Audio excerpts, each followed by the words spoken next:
닥고수님께서는 다가구 투자, 원룸 투자 이런 거 계속 해오셨잖아요. 근데 되게 궁금한 게 지금 시점에서 24년 12월 시점에서 지금 다가구 시장 요런데 분위기 어떤지 그런 이야기도 좀 해주시면 너무 좋을 것 같아요.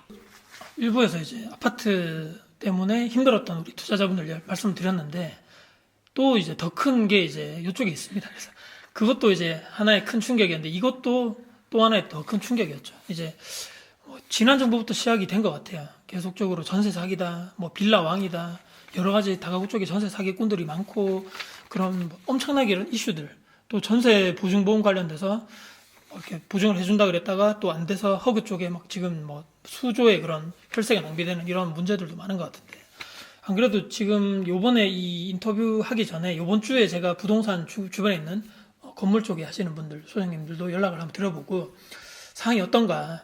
지금 이제 보통 이제 전세로 들어오시거나 다가구 쪽에는 월세로 들어오시거나 두 개 중에 하나로 들어오시는데 특히 이제 그 전세 이슈, 사기 이슈 이후에는 전세로 들어오시려는 분들이 이제 급감 수준이 아니고 그냥 뭐 완전 10분의 1도 안 되는 수준으로 수요가 그냥 확 떨어졌다라고 보면 된다. 그리고 근간이 찾는 분들은 본인 돈으로 이제 이렇게 뭐 하는 게 아니고 대부분 LH라든지 그쪽에 청년자금 전세대출이라든지 그렇게 정책자금으로 들어오시는 분들이 대부분인 것 같습니다. 그래서 지금은 운영하시는 분들 이제 저도 마찬가지겠지만 참 힘든 상황이고 이 기존의 내 건물에서 지금 사시고 있는 분들을 계속적으로 거주를 이렇게 유도를 하거나 뭐 계속적으로 하는 게 저는 지금 건물주분들이 아마 저랑 똑같은 생각을 하고 있지 않는가 지금 이런 상황이고요. 근데 비아파트 쪽이라고 그러죠. 지금 여기 이제 대구 쪽에도 이렇게 여쭤보면 사람들이 운영하시는 분들 중에서 여기 이제 안 되겠다라고 하시는 분들 중에 건물을 매도하시려는 분들이 지금 너무 많아요. 그러니까 이게 엎친 데 덮친 격이 돼버리는 거죠. 수요도 다 빠져나가는 이런 상황에서 안 그래도 지금 대구 아파트 시장이 신규 입주 물량이 많다 보니까 가격이 많이 내려갔잖아요.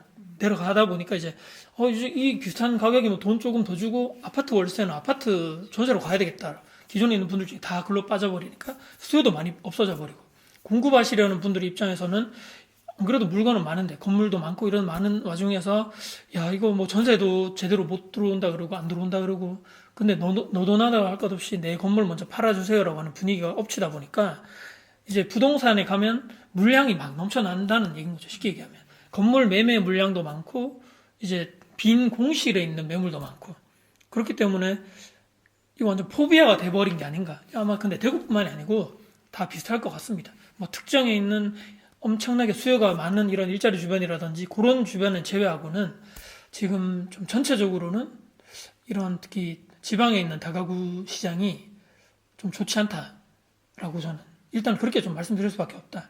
네, 그렇게 생각합니다. 제가 알기로는 이제 닥고수님께서 원룸 건물 세 채를 갖고 계신 걸로 알고 있거든요. 네, 근데 그 중에서 한 채를 매도를 하셨죠. 네, 네.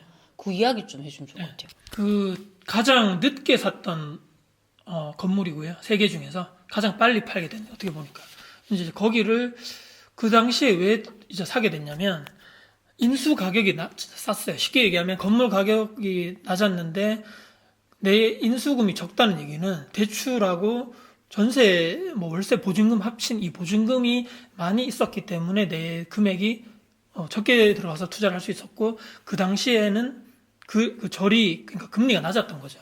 그래서 수익률이 꽤 괜찮았습니다. 그 당시에는 뭐 전세 수요가 지금같이 이런 사기라든지 이런 이슈가 많이 없었던 상황이다 보니까 왜냐하면 전세 자금 뭐 3천만 원, 4천만 원 이 정도 돈이 이자로 해봤자 얼마 되지 않기 때문에 사람들이 월세보다는 전세를 엄청나게 선호를 많이 했거든요. 그래서 공실이 막 빠지기가 무섭게 전세 계약이 막 됐다 보니까 이렇게 생각한 거죠. 전세에 있는 분들은 수요가 넘친다. 그래서 요거는 고정 비용이구나. 내가 뭐 그걸 안 해도 월세만 계속적으로 잘 받으면 이자를 내고도 이만큼 돈이 남으면 그 당시에 연수익률을 계산해봐도 10몇 프로 이렇게 나왔단 말이죠. 이거 괜찮겠다. 또 그 당시에 아버지가 이제 그 경비를 하시면서 수익이 높지 않다 보니까 아버님 명의로 매수를 했고 이제 아버지가 관리를 하시는 거죠. 거기를 왔다 갔다 하시면서 그 소일거리도 괜찮겠고 거기에 남는 이렇게 수익은 아버지 용돈으로 쓰시거나 생활비 하시면 되겠다라고 생각을 했던 그런 과정들이 몇 년이 쭉 지나가다가 아까 얘기 드렸던 21년도 그 시점을 기준으로 대구의 아파트 시장이 먼저 쫙 무너지고 그때 전세 사기 빌랑이 또 이슈가 터지면서 수요가 또 이런 빌라나 아파트, 비아파트 쪽에 수요가 급감하다 보니까 이제 사람들이 많이 떠나가는 거죠. 그래서 이제 계약하기는 힘들고 이런 상황이다 보니까 아버님도 힘들어하시고 저도 힘들고 신경 많이 쓰이고 또 이런 상황에서 매도를 해야 되겠다. 이제 결심을 하고 매도를 했는데 결론적으로는 1억 정도를 손해를 보고, 왜냐하면 가격을 계속 내릴 수밖에 없어요. 이런 상황에서는 가격을 내가 처음에 최소한 내 샀던 금액만큼은 팔자라고 했지만 주변 부동산에서 반은 그냥 받아들이고 반은 솔직하게 얘기를 하더라고요. 사장님 그 돈으로 살 사람 없다. 지금은 금리도 올라갔고 그 당시에 금리도 지금 많이 올라가 있는 상태에서 수익률도 떨어지는데 그 위치에, 왜냐면 여기가 거기 수성구 지역도 아니고 대학가 주변이었어요. 대구에 있는 모 대학가 주변에 안 그래도 물건이 많겠죠. 거기 물건이 많은 지역에 또 이런 수요가 쫙 빠지다 보니까 저희 쪽에는 건물 있는 공실들도 많아지고 수익률도 떨어지고, 그렇기 때문에 가격을 더 낮춰야 됩니다라고 소장님들이 계속 푸시가 들어오는 거죠. 그럼 뭐 처음에 2천만 원 낮췄다가 5천만 원 낮췄다가 결국엔 이제 1억을 낮춰서 이제 매도를 할 수밖에 없는 상황인데, 또 이렇게 말씀드리면 야 이거 뭐 다 끝났고 다 죽었겠구나 생각하겠지만 그 사는 분 입장에서는 기회가 될 수가 있는 거죠. 가격을 1억이나 낮추고 저희가 매도를 하기 위해서 울수리도 많이 했고 또 옥상하고 여기 주차장에 페인트라든지 방수공사를 새로 다 했고, 왜냐하면 물건을 이쁘게 세팅을 해야지만 그나마 사람들이 봐서 이 구축에 있는 건물을 내가 인수를 했을 때 뭐 들어갈 이렇게 그게 없겠구나, 뭐 노력이 다 전주인 다 해놨기 때문에 그걸 다 계산을 해가지고 딱딱딱딱 이쁘게 딱딱 해서 다 브리핑도 드리고 그렇게 해서 겨우겨우 한 3년 만에 매도한 것 같아요. 거의 그 기간이. 아파트는 뭐 내가 맘만 먹으면 좀 이렇게 빨리 팔릴 수 있는데, 그렇기 때문에 건물은 샀을 때부터 잘 사야 되는 거고, 저처럼 이렇게 단지 인수 가격이 적거나 뭐 수익률이 좋다 그래서 덥석 이렇게 매수를 하신다거나, 특히 일자리가 많은 지역이 아닌, 저는 이제 아까 얘기 드렸던 학생 수요 쪽을 많이 봤는데 지금 또 지방에 있는 학생 수가 또 줄어들고 있잖아요. 그것 플러스 안쪽에 지금 기숙사를 많이 짓고 있거든요. 그럼 수요가 계속적으로 분산되는 거죠. 공급은 늘어나고. 그렇기 때문에 그런 상황에서 봤을 때 지금 와서 또 돌아봐서 생각을 하지만 그 당시에 수익률에 약간은 내가 약간 그렇게 됐었구나 이제 생각을 하는 거죠.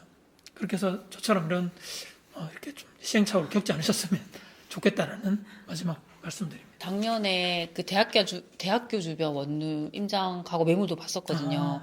근데 저는 여기 이제 학생들 많이 있으니까 전세나 월세 맞추기 좋겠다 그 생각만 했거든요. 네네. 근데 말씀 듣고 보니까 이제 학생 수가 줄 수 있으니까 네네. 그런 부분도 리스크일 수 있겠다. 네네. 그쵸? 엄청난 리스크입니다. 제가 특정 지역을 좀 언급드려서 죄송한데 그 예전에 우리가 10년, 20년 전에 그때 산업이 이렇게 막 발달했었던 그런 위치에 있는 도시가 있거든요.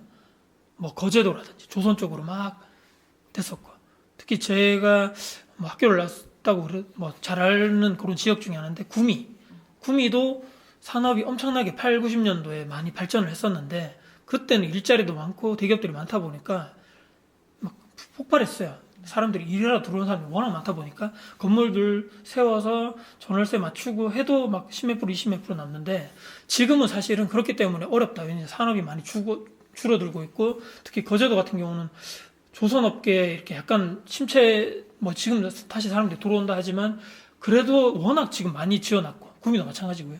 가격이 거의 5년밖에 안 된 신축인데 저 가격이 나올 수 있어라고 하는 가격이 너무 많아요. 5억, 6억 이거밖에 안 하거든요. 건물 하나에. 그런데 자세하게 들어봤을 때 이 월세가, 방 하나의 월세가 20만 원도 안 하는 데가 많아요.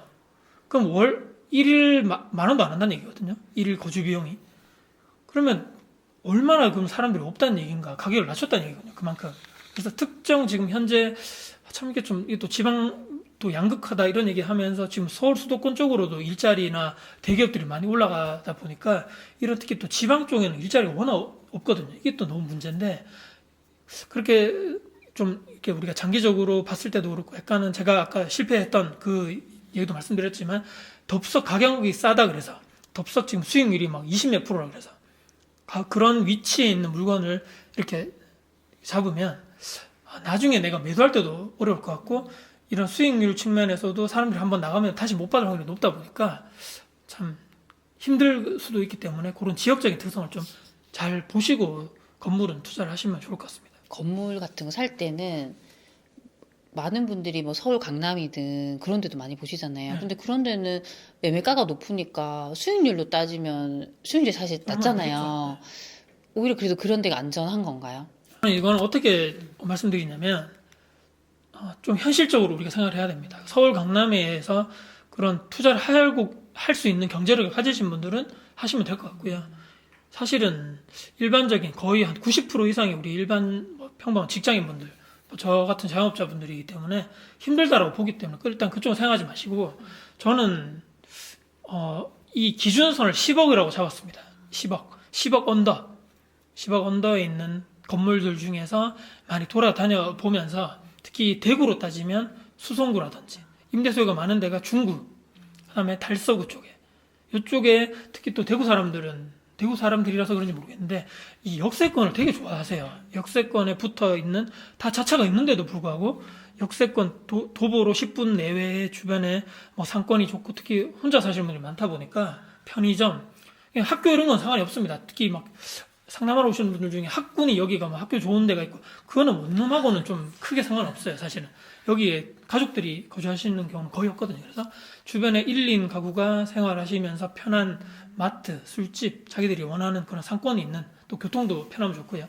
그런 쪽에 있는 그런 건물들을 보시면서 급하게 매도, 저처럼 예를 들어서 급한 사정에서 매도를 하시려는 그런 물건을 찾으셔야 됩니다. 그래서 위에서 비싼 뭐 서울, 강남 이런데 수십억, 100억 이상의 경제력이 있는 분들은 상관이 없는데 안 되시는 분들은 저는 10억을 좀 기준을 잡고 그 전에까지 돈을 모아야 되겠죠, 대신에. 그리고 이제 건물 계속 관리하고 하시면서 다쿠스님께서 마인드가 좀 바뀐 사건이 있었다고 하셨잖아요. 네네. 그 이야기 좀 해주시면 좋을 것 같아요. 이게 이제 불과 한 1년도 안 되는 일인데요. 남자 혼자분이 사셨던 그 원룸인데 이분이 이제 계약이 날짜가 끝나면 다른 데 이사를 가신다고 해서 알겠습니다 해서 그 방을 짐을 다 치웠다 하더라고요. 그러면 이제 치웠으니까 그 방을 확인하고 보증금을 내드려야 되잖아요. 그런 절차로 이제 딱 가서 그분이 이제 벌써 이삿짐을 챙겨서 나갔어요. 그래서 비번도 다 알려주더라고요. 그래서 도어라고 따다닥 누르고 딱 들어갔는데 제가 지금 농담이 아니고요. 그 방 안에 신발 벗고 이제 방 안으로 침대 밑에서부터 해서 거기 거실까지 해서 제가 세알을 봤거든요.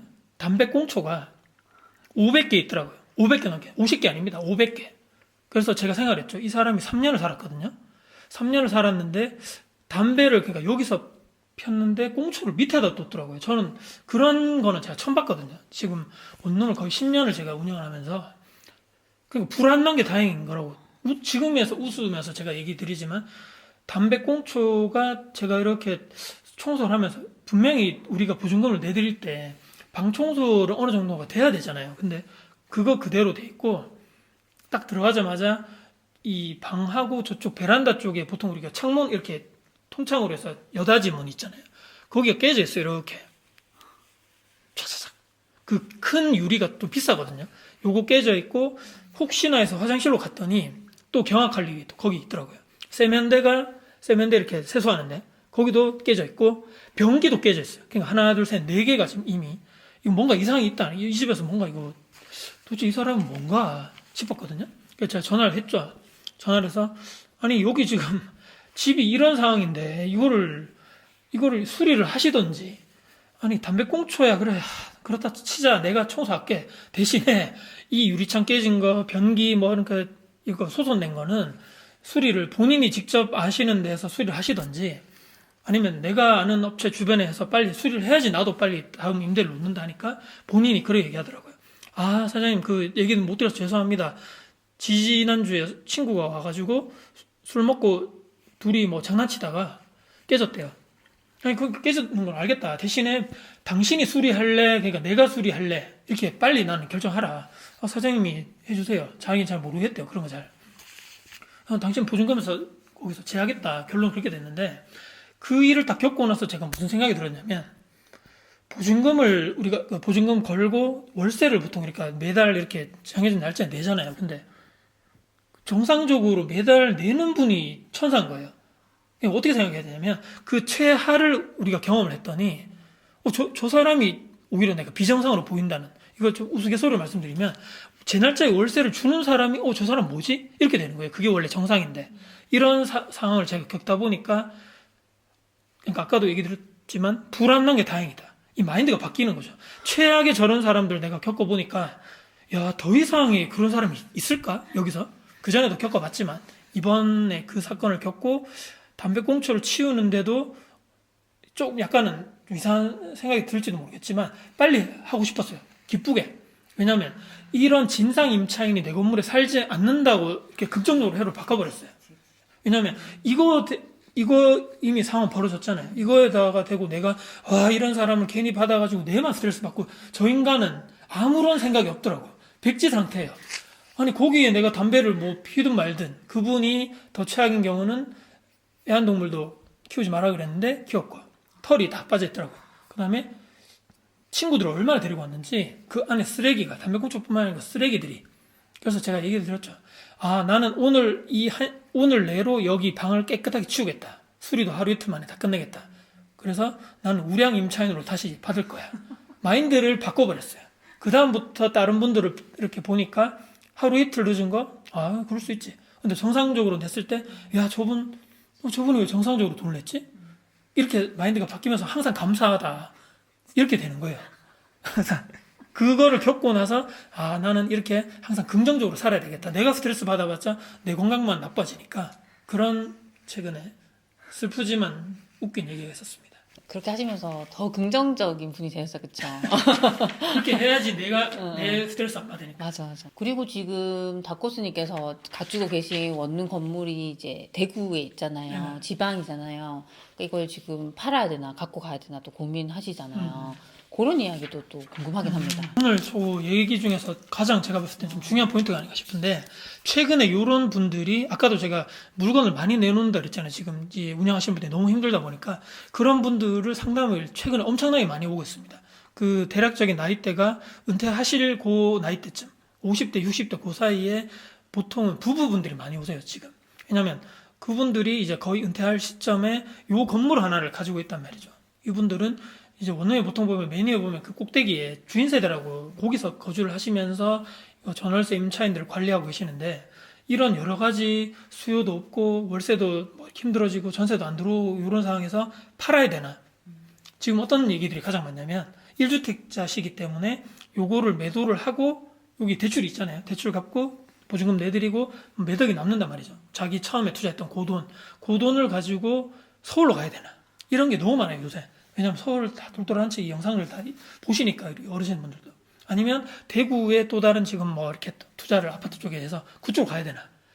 근데 여기서 우리가 생각을 해봐야 되는 거죠. 저도 이제 이런 상황을 하도 마다 보니까 기준을 제가 정해드렸습니다.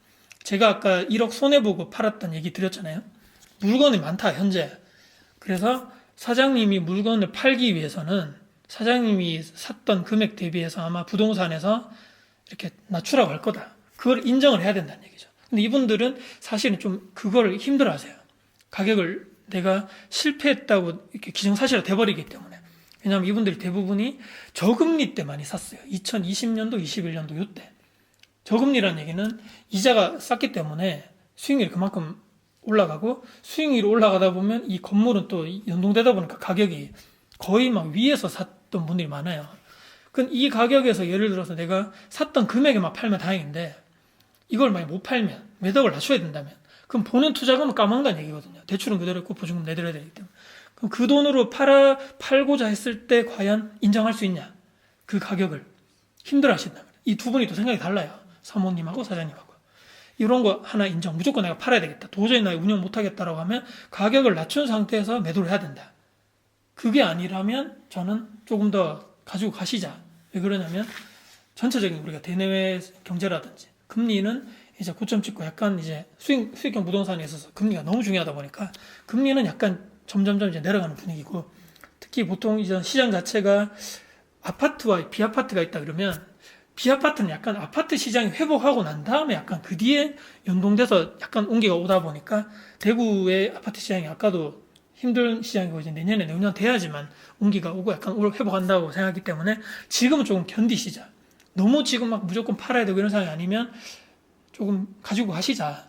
그 중에 대신에 결정은 두 분이 하시자. 그 다음에 하나 또, 근데 이분들이 왜 팔아야 되냐면 수익률이 떨어진다고 하시면서 수익률을 알려줘요, 저한테. 1%대다, 2%대다. 옛날에 금리가 낮았을 때는 5%, 6% 나왔는데 지금은 1, 2%대다 얘기하시면서 그렇기 때문에 난 매도하고 싶다고 얘기하잖아요. 근데 제가 하나 말씀드리죠. 사장님이 만약에 이거를 매도를 했을 때 생각을 해보자는 거죠. 주택이 여기 하나 있잖아요. 그럼 어디서 살 거냐는 거죠. 서울에 만약에 내가 전세를 끼고 사뒀을 때도 대구는 이분들이 사셔야 된다는 얘기죠. 그러면 그거를 전세 끼고 사두고 여기는 그럼 월세로 사셔야 된다. 대구도 마찬가지입니다. 대구에 내가 아파트를 사면 뭐 전세 끼고 사두면 본인들은 월세를 어디 살아야 된다는 얘기인 거죠. 그리고 약간은 이게 약간 해줄적인 얘기인데요. 이분들이 주인 세대 사시기 때문에 주인 세대 평이 큽니다. 25평, 30평 정도 되거든요. 즉 짐이 많다는 얘기입니다. 자식들도 같이 사신 분도 있거든요. 그럼 무슨 얘기냐? 그 규모에 있는 월세를 얻어야 되는 거죠. 그럼 돈이 최소 지금 뭐 주인 세대 보통 지금 100만 원 전후 하거든요, 월세가. 그러니까 수익률도 생각하시겠지만 본인이 거주를 하고 있다, 그 건물에, 사장님은. 그걸 생각하셔야 된다. 거주비도 지금 같이 되고 있기 때문에 이것까지 생각을 하셔가지고 매도를 할 것인가, 가지고 갈 것인가를 이렇게 딱 고민을 두 분이 하셔야 된다라고 제가 얘기 드린 거죠. 그래서 이 부분까지 혹시나 이렇게 또 연관이 돼 있거나 내상이라고 생각하시는 분들은 요까지 생각을 하시고 매도를 할지, 가지고 가실지 생각을 하시면서 판단하셨으면 좋겠습니다. 그 주인 세대까지 고려 못했던 것 같아요. 네. 본인이 거기 거주를 하고 계시는데 본인이 또 살아야 되면 월세든 뭐 내 집이 있어야 되잖아요. 그렇죠. 그쵸? 또 살아야 된다. 그러니까 거기에 들어가는 비용도 그렇죠. 생각해야 되겠다. 그렇죠. 그렇죠. 그리고 이제 아까 닥코스님께서 말씀하셨지만 기존에 지금 임차 들어와 계신 분들 딱 잡으셔야 되잖아요. 이렇게 이제 그분들 잘 잡기 위한 전략이 분명히 구상하신 게 있을 것 네네. 같아요. 그런 이야기도 해주시면 좋을 것 같아요. 이거는 이제 무조건 그러니까 제가 우스갯소리 이제 들어올 때는 마음대로 들어왔지만 나갈 때는 마음대로 못 간다. 이런 얘기인데 최대한 이제 값을 이런 생각은 다 빼셔야 됩니다. 내가 값질을 하겠다. 집주인이 뭐 이런 생각 자체를 뇌에서 그냥 삭제를 시키시고 내 건물에 사시는 그 중에는 내 고객이거든요.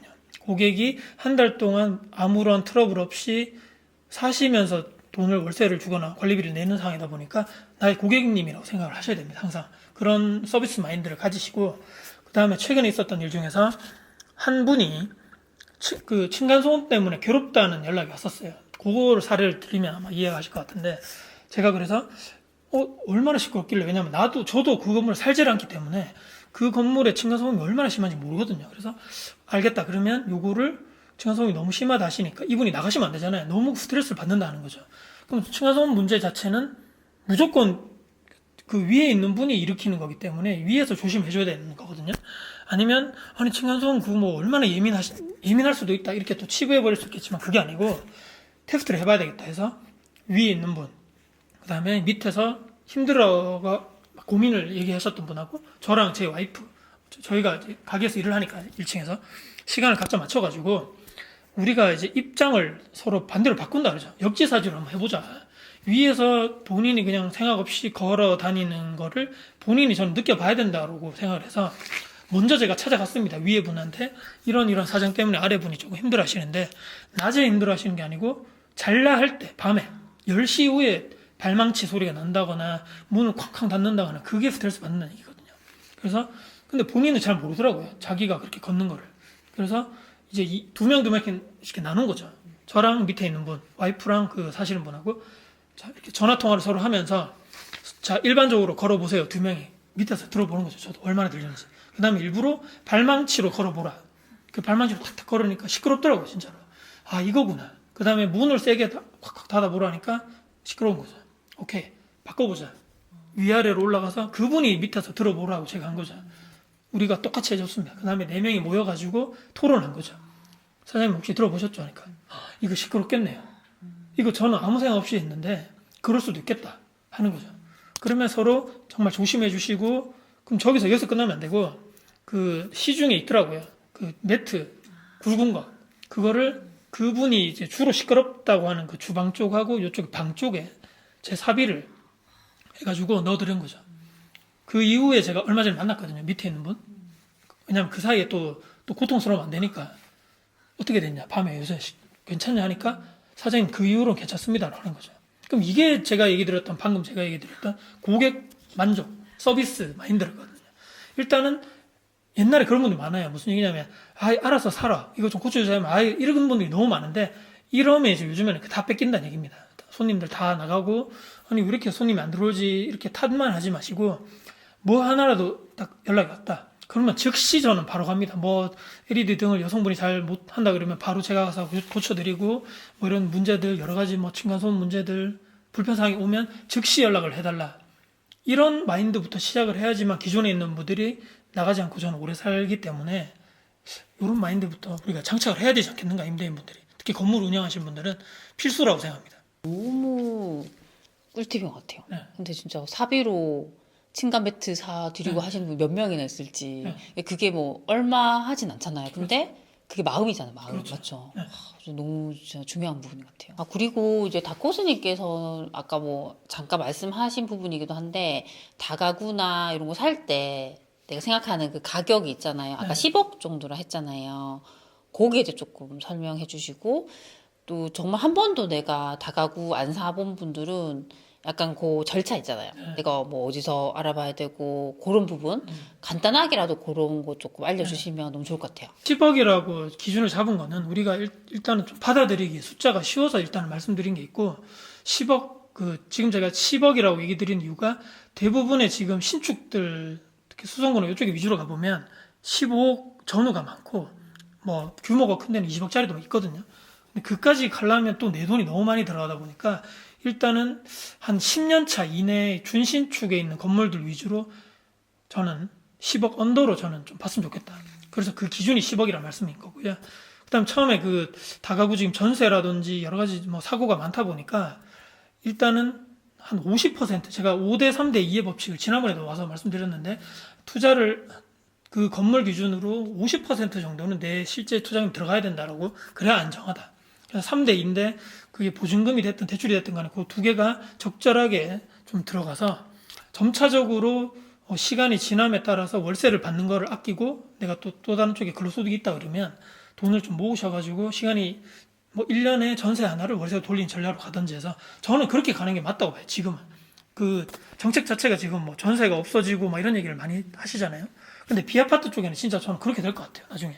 그래서 전세 지금 이거 뭐 서로 그런 거죠. 그러니까 나는 전세 때문에 역전세 나서 수천만 원 역전세가 나서 이렇게 막 갑자기 돈을 구해야 되는 이런 부담감도 없어질 거고, 세입자분들도 그 큰 돈을 사기당할 일도 없어지는 거기 때문에 주거비가 올라간다 이런 건 나중 문제인 것 같고, 점차적으로 저도 이런 비아파트 쪽에는 월세화로 가지 않겠는가로 생각하거든요. 그래서 일단은 처음에 내가 돈이 다 없잖아요. 뭐 10억이면 10억이 없기 때문에 그 전까지는 돈을 좀 많이 모으셔야 됩니다. 제가 마지막에 말씀드릴지 모르겠지만 처음에 투자를 했을 때는 아파트라든지 분양권 통해가지고 일단 시세차익 하셔야 됩니다. 무조건. 이렇게 지금 뭐 저평가된 데를 전세 끼고 투자를 하시던지, 분양가 마피된 걸 잡으셔서 나중에 등기까지 쳐서 나중에 몇 년 가지고 가시다가 시세 차익으로 돈을 모으셔서, 그게 단기간으로 전 절대 안 된다고 보거든요. 그래서 몇 년간을 돈을 꾸준하게 모으시고 나중에 그 사이에 이제 물건을 보러 다니셔야 되는데, 만약에 월세 수익형으로 내가 나중에 그 원룸이나 다가구 쪽으로 내가 수익을 좀 보고 싶다, 나중에 은퇴 퇴직하고도 월세 현금을 만들고 싶다고 하시는 분들은 일단은 뭐 제 채널을 보시면 좋을 것 같고요. 채널에 너무 많은 정보가 있어서 그렇게 하시면 좋을 것 같고, 무조건 많이 보셔야 돼요. 많이. 그러니까 산다는 얘기가 아니고 현장을 무조건 많이 가셔야 된다. 그 부동산 이렇게 네이버 검색하시거나 유튜브 채널 같은 데도 보면 땡땡 지역에 뭐 다가구 매물 이런 거 나오거든요. 그러니까 산다는 생각을 하지 마시고 일단은 가서 구경을 하고 브리핑을 한번 들어보시고, 수익률표를 한 장 주거든요. 건물하고 뭐 연시가 그 정보 같은 거 각 세대별 임차 내역들 주면서 수익률이 얼마 정도 되고 가격이 어떻게 나왔다, 이런 얘기들을 사무실에서 좀 들어보시고 현장 같이 가셔가지고 소장님들한테 브리핑을 들어보셔야 됩니다. 여기 건물의 장단점이 뭔지, 직접적으로 교통 거리가 얼마나 되는지, 1인 거주해야 하실 충분한 여기가 배우 수요가 있는 위치인지, 그런 거까지 다 참고를 하셔가지고 그 종이가 계속 쌓여야 되거든요. 쭉쭉쭉쭉쭉. 그래서 제가 한 100개 정도 보라고 한 이유가, 저처럼 예를 들어서 그 단지 그 수익률만 보고, 단지 인수가가 적다는 것만 보고 들어갔다가 저 같은 경우가 발생될 소지가 많기 때문에 일단 처음에는 많이 좀 보셨으면 좋겠다. 보시면서 기록도 하시고, 그래서 나중에 됐을 때는, 땡땡 지역에 저 동네에 연식한 10년 차 되는 한 뭐 60평대 대지가 있는 건물은 요 정도 가격이네. 바로 탁 튀어나와야 될 정도로. 그 정도 내가 이 종이가 많이 쌓이면 내 지식과 노하우가 올라가기 때문에 그때 가서 내가 돈을 계속 모으시고 보는 눈을 키우시고 그때 가서 정말 내가 투자금으로 잡을 수 있는 건물이 나온다면 그때 이제 대신에 단기간을 절대 하지 마시고 10년 정도는 내가 꾸준하게 돈을 모으시고 공부한다 생각하시면서 좀 빨리 한다는 조급함은 없었으면 좋겠습니다. 저는. 말씀하신 그 원룸 사고 하는 팁들이나 뭐 이야기들이 이번 책을 내셨거든요. 이렇게 보면 네. 꼬마 빌딩 찐 부자의 생존 비법 여기에 많이 들어가 있죠. 다 그래서 이 책도 최근에 출간됐거든요. 한번 보시면 너무 좋을 것 같아요. 그리고 또 닥코스님 최근에 뭐 상가 뭐 사기 투자 관련해서 뭐 일이 있었다 하시는데 그 이야기 좀 해주면 좋을 것 같아요. 이제 상담을 쭉 하다 보니까 최근에 한 몇 달 전에 이분도 만나 뵌 것 같아요. 너무 내용이 긴데 짧게 요약해서 중요한 부분만 말씀드리면 이분이 50대 여성분이고 하시는 일이 우리 아파트 같은 데 보시면 청소하시는 여사님들 있잖아요. 그분이 그런 일을 하시는 분인데 그 아파트가 이제 신축 아파트가 아니고 약간 5층짜리에 있는 그런 오래된 아파트에 이제 청소를 하시는 거죠. 근데 거기에 지나다니는 그 입주민들이겠죠. 거기 사시는 분 중에 한 분이 오며가며 이제 인사를 한 거죠. 근데 그분이 젊은 총각이었어요. 제가 들었을 때는. 멀끔하게 양복 입고 돌아다니면서 인사하시면서 아이고 뭐 어머니 뭐 고생하신다 이런 얘기 할 수 있잖아요. 그렇게 눈이 익다가 보니까 나중에 이분이 그분한테 저희 상담 오신 분한테 얘기하는 거죠. 아니 왜 이렇게 고생하시냐 이 더운 여름에 이거 이제 나이도 있으시고 이제 퇴직하시고 저 딸내미들이나 아들내미한테 용돈 받아 쓰시면 되지 하니까 아유 아직 안 된다고 결혼할 딸도 아직 있고 아직 안 한 딸도 있고 더 벌어야 된다면서 아유 우리 엄마 같아가지고 이렇게 접근을 처음에 했다라는 얘기입니다. 그래서 어유 지금 이렇게 고생하시지 말고 이거 내가 지금 뭐 좋은 물건이 있는데 이렇게 접근을 드라마처럼 접근을 하더라는 얘기입니다. 그래서 처음에는 다 이렇게 보는 거죠. 이게 뭐야 하면서 그러다가 몇 번을 마주치고 여기 사는 입주민이 뭐 내한테 사기를 거짓말 하겠어 하다가 아유 뭐 어머니 여기 근처에 저희 그 상가 분양 사무실이 있는데 그냥 놀러나 한번 가자고 음료수 드릴게요. 더운데 여름이었거든요.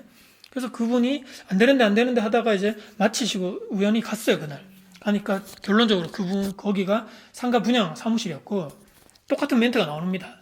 어머니 여기 딱 한 개 남았다고.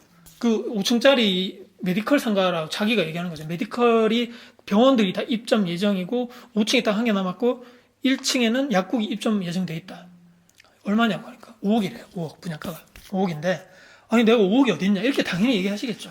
아니 어디 있냐니 돈은 은행에 있다고 여기 80% 대출 나온다 이렇게 진행이 된 겁니다. 그래서 그러면 내 돈이 1억 있어야 된다는 얘기잖아요. 근데 1억은 있었던가 봐요. 돈을 그 사이에 모으셔가지고 근데 이거를 지금 당장 계약을 하고 가라. 자기는 실적을 뭐 써야 돼. 지금 안 하면 이거 딴 사람 지금 여기 봐라. 주변에 사람들 이 사람들한테 줄 수도 있다 하면서 막 불안불안하는데 그래도 나는 내 딸내미랑 얘기를 해봐야 된다. 그렇게 된 거예요. 그래서 그럼 일단은 가계약금을 놓고 가라 이래 된 거예요. 가계약금 얼마? 300만 원. 300만 원을 입금시키고 왔습니다. 그러니까 그 사람이 계속 딸한테 얘기하지 말라고 했대요. 처음에. 딸내미나 아들내미 중에 이런 거 투자하라 해서 이렇게 찬성하는 사람 100명 중에 한 명도 없다고요. 혹시나 해가지고 그거를 그 상태에서 오셨어요. 이 상가 분양 때문에 해야 되나 말아야 되나. 그때 이제 만나가지고 얘기를 하다가 딸내미가 있다 하시길래 혹시 그 따님분 직장인이시냐? 혹시 만날 수 있냐? 그분이 딱 그날 휴가래요. 집에 있대요. 오시라 해라 빨리. 그래서 어떻게 했다 해서 왔어요. 그래서 제가 방금 이 얘기를 설명드렸죠. 이런 일이 있었다니까. 그분이 처음에 와가지고 처음에는 저를 의심하더라고요. 내가 그거를 하는 사람인 줄 알고 막 꼬라보는 거예요. 아니 내가 그 사람이 아니고 상담을 오셨는데 지금 이런 상황이고 저 메디컬 상가라고 했던 그 사람이 그렇게 됐다 지금. 근데 제가 위치라든지 이걸 봤더니 지금 그 동네는 내가 봤을 때는 그 상가 올라갈 위치도 아니고 그거 다른 데 계약을 진짜 했는지 안 했는지 계약서를 모르잖아요 내가. 진짜 다른 병원들도 다 들어왔고 약국도 계약된지 모른다. 근데 나는 이거는 이 위치에 그 정도 4억을 대출받아서 이자 내고 나는 안 될 것 같다. 그 동네 입지의 월세로는 그렇게 주변에 이렇게 로드뷰도 보여드리면서 여기 지금 공실도 많은데 힘들 것 같습니다. 근데 그 대신에 300만 원 냈잖아요. 가계약금을. 그거를 뭐 법적 소송 하셔가지고 받아내실 수 있는지 그까지는 난 모르겠는데 저는 이 투자는 힘들 거라고 제가 얘기를 드렸거든요. 그러니까 이런 사례입니다. 근데 제가 오늘 왜 말씀드리냐면 이렇게 이 채널 우리 세비치님 채널 보시면 야 그거 그런 거 아직까지 사기 당한다고? 아니 그거 맨날 뭐 어디 뭐 프로그램 나오잖아요. 뭐 궁금한 이야기 와이에도 나오고 실화탐사대 나오는데 저는 최근에 느낀 게 뭐냐면 그게 알고리즘의 저주인 것 같아요. 무슨 얘기냐면 보는 사람만 보는 거예요. 아파트 투자는 아파트 투자 영상만 보고 이런 사기 사건이나 사례를 관심 없는 분들은 진짜 모르시더라고요. 이런 사례가 있다는 걸.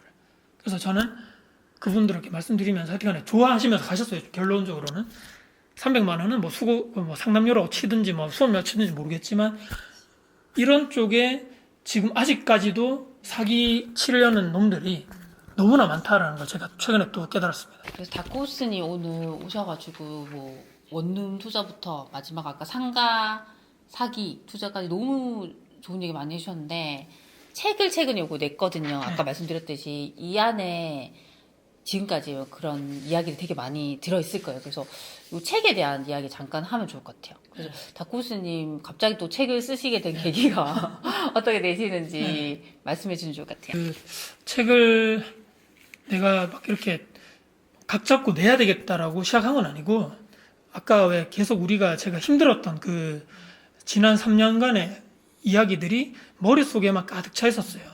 어디 뭐 얘기할 것도 없고 제 유튜브 영상에서는 말씀드렸지만 이걸 제 와이프한테나 뭐 주변에 친구한테 얘기를 해봤자 뭐 괜히 우울한 분위기밖에 안 되기 때문에 이걸 어디다가 좀 써놓자 해서 그게 좀 시작됐던 것 같아요. 불초부터 이렇게 좀 써놨다가 그 책을 썼던 계기가 제가 자주 보는 여행 유튜버 그분을 이렇게 그냥 나는 여행 못 가는데 이렇게 대리만족하고 있다가 그분 영상 중에 그런 영상이 나왔었어요. 그 브이로그식으로 그분이 책을 냈던 과정에 대한 처음에 출판사에 연락이 왔다 뭐 계약을 했다 이런 짤짤짤 해서 그거를 쫙 몇 달간의 그 스토리를 영상 하나를 만들어서 맨 마지막에 출판사 가서 미팅하고 첫 책이 이렇게 딱 실물로 딱 받으면서 눈물을 막 흘리시더라고요. 이거 정말 내가 쓴 책이 맞네요. 그걸 제가 그냥 보고 있는데 멋있는 거예요. 그분이. 나도 그러면? 이러면서 이제 추석 때쯤에, 추석 전이죠. 8월달, 9월달에, 나도 한번 해볼까 싶어서 이제 찾아봤죠. 유튜브 영상도 찾아보고 책을 어떻게 내는지 몰라가지고 저도. 일단 대충 뭐 목차라든지 뭐 몇 편을 써서 보내줘야 된다고 해서 그렇게 해서 몇 군데 보내고 그 대부분 이제 안 되더라고요. 튕기고 하다가 또 제 채널을 또 보여드려야 되잖아요. 제가 이런 사람이다라고 얘기하니까 제가 처음에 이제 투자 전문 그 책은 좀 힘들 것 같습니다. 제가 그 정도 수준도 안 되고 저는 그래서 좀 에세이식으로 쉽게 그런 내용을 딱 한 군데 출판사 대표님이 컨셉이 맞았던 거죠. 그래서 그렇게 합시다 해서 지금까지 왔습니다. 지난 힘들었던 3년간의 그런 부동산 투자 관련해서 실패담도 많이 담았고 특히 또 다가구나 이쪽 원룸 투자 운영이라든지 처음에 제가 다가구를 어떻게 샀는지 거의 한 10년 전인 것 같아요. 그때 어떻게 처음에 첫 번째, 두 번째 건물을 사고 그 건물에서 현재 또 자영업을 하고 있다 보니까 자영업자 입장에서도 한 챕터를 할애를 해서 다 우리가 정년퇴임 하면 좋겠지만 대부분은 회사를 40, 50대에 나와야 되고 어떻게 먹고 살아야 되나 그 이야기를 또 중점적으로 좀 많이 담았고 마지막에는 지금 이제 채널 나와서 제가 인터뷰를 하고 있지만 어떻게 또 하나는 이제 근로소득의 한 바퀴 하나는 투자소득 마지막 한 바퀴가 저는 이제 컨텐츠 지식 소득 쪽이라고 보기 때문에 그쪽으로 어떻게 직장인분들이 현직에 계시면서 준비를 해서 나만 이제 퍼스널 브랜드를 만들어서 좀 현실적으로 나올 수 있는가에 대해서 얘기를 좀 마지막에 담았습니다. 그래서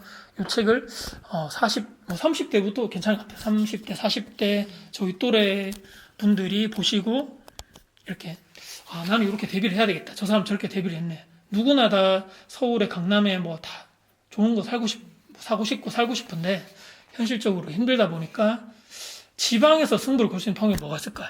지방에서 나중에 10년 정도의 내 투자를 거쳐서 자산을 만든 다음에 내 건물에서 자영업을 하면서 거기에 또 다른 부수적으로 콘텐츠 지식을 해보면 어떨까? 그런 컨셉으로 제가 담았습니다. 그래서 요거 너무 소중한 책인데 닥고수님께서 이벤트를 해주신다고 하셨어요. 네네. 총 10분, 맞죠? 네. 10건을 드린다 하셨죠? 네네. 그래서 이벤트는 요 영상 보시고요. 이 책 정말 받고 싶은 이유 그렇죠. 그렇게 적어주시면 그분들 중에서 10분을 뽑아서 책을 드리도록 하겠습니다. 요거 상세한 이야기는 그 상세 설명란이랑 고정 댓글에 이벤트 방법, 참여 방법 알려드릴 테니까 그렇게 참여해주시면 좋을 것 같습니다. 그리고 마지막으로 다코스님께서 이제 저희 채널 보시는 저희 소중한 친구분들께 네. 좀 하고 싶은 이야기 그렇게 해주시면 너무 좋을 것 같습니다. 우리가 그 막 이렇게 나와서 또 어떤 분들은 아유 또 이렇게 징징대냐 하실 분들도 계실 것 같은데 솔직하게 말씀을 뭐 지난 몇 년 동안 있었던 일을 말씀드렸고 마인드인 것 같아요. 일단 기본 세팅이 제가 아까 임차인분들 그런 담배꽁초 그분 사례를 말씀드렸지만 최근에 이런 일렬의 힘든 이런 과정을 겪어보니까 야 내가 어떻게 마음먹게 달렸구나 거기서 무너지지 말고 어떻게 해야지만 우리가 딛고 일어설 수 있겠구나 그 생각에 그 마인드가 좀 중심이 돼야 될 것 같고 얼마나 내가 더 큰 사람이 되려고 이런 고통을 주시나 우리가 고통 감내 가능한 만큼 고통 주신다는데 그렇게 또 생각을 하게 되는 거고요. 저는 이제 앞으로 우리가 투자의 인생에 있어서 우리 아파트라든지 여러 가지 투자를 할 때 이런 얘기를 좀 어떻게 들으실지 모르겠지만 너무 또 집착해서는 안 될 것 같아요. 이 내 인생이 여기에만 우린 되신 분들도 많더라고요. 너무 또 그렇게 하지 마시고 일단은 공부할 때 열심히 돈 모아서 투자를 할 때는 하시고 저는 이제 상담 오신 분들한테 얘기 드리는 게 언제가 제일 좋은 베스트 상태냐고 제가 항상 얘기 드리면 열심히 해서 내 자산을 현금에 있는 돈을 저 실물 자산으로 바꿔놓고 통장에 돈이 별로 없을 때라고 저는 항상 얘기 드리거든요. 그럼 딴 생각 안 해도 되고 그 전에 내가 열심히 했기 때문에 투자를 했고 그 뒤부터는 좀 맡겨야 된다는 거죠. 거기다 대고 투자를 했는데 내가 신경을 쓴다 해가지고 내 물건의 가치가 올라가는 건 별로 없다고 보거든요. 그래서 그러니까 열심히 했으니까 이 인생이 얼마나 우리가 짧습니까? 이 시간은 벌써 올해도 다 가버렸는데 열심히 할 때는 열심히 하고 나머지에 있는 약간은 투자를 하시고 난 다음부터는 약간은 내 주변에 있는 소중한 가족, 부모님한테 같이 좀 시간을 보내고 저도 3년간은 어떻게 보냈냐면 가족 중심으로 되더라고요. 외부 활동을 다 전면으로 하지 않게 되고 집 매장, 그다음에 이 책을 썼을 때는 도서관에 또는 독서실에서 했는데 잠깐 요것만 말씀드리면 제가 요 책을 쓰는 몇 달 동안에 두 가지 감정이 있었어요. 무슨 얘기냐면 일을 마치고 가야 되기 때문에 힘들더라고요. 나 일도 매장에서 일을 하고 배달까지 끝내고 지친 상태에서 저 독서실에 가서 내가 쓸 수 있을까? 저 기간 내에 압박이 있는 거죠. 첫 번째고 두 번째는 이제 독서실에 딱 가면 주변에 이렇게 돌아보면 제 나이는 거의 없어요. 다 10대 학생들밖에 없거든요. 그럼 어떤 생각이 드냐면 옛날에 내가 학생 때로 돌아가는 그 기분 열심히 나름 했던 그때 설레는 거죠. 내가 지금 뭘 하나 이 결과물을 만들기 위해서 내가 지금 여기 와서 내가 하고 있네? 그때 잠이 확 깨는 거죠. 그래서 두 가지 감정이 맨날 교차를 했었어요. 가기 싫다, 가면 열심히 해야 되겠다. 그러면서 이제 나왔는데 사람이 이제 올해 저는 이제 가장 하나의 성취물이 요건 같아요. 이제 위기를 극복한 거 하나, 이제 요 책이 났다는 거 하나 결과물인 것 같기 때문에 우리가 엄한데 이렇게 시간을 많이 쏟지 말고 정말 중요한데 우리는 시간을 쏟고 좋은 분들 만나서 또 좋은 채널 영상을 보시면서 마인드 컨트롤 항상 하시고 저는 뭐 너무 또 집착하지 말고 적당히 하시면서 나머지는 우리가 이렇게 좀 맡기자. 하늘에 맡겨보자. 그리고 나머지 시간은 가족들과 보내자. 저는 그렇게 말씀드리면 될 것 같습니다. 오셔가지고 좋은 얘기도 해주시고 또 책 이벤트까지 해주신 닥구스님 너무 감사드립니다. 네. 그럼 우리 다음 시간에 만나요. 안녕.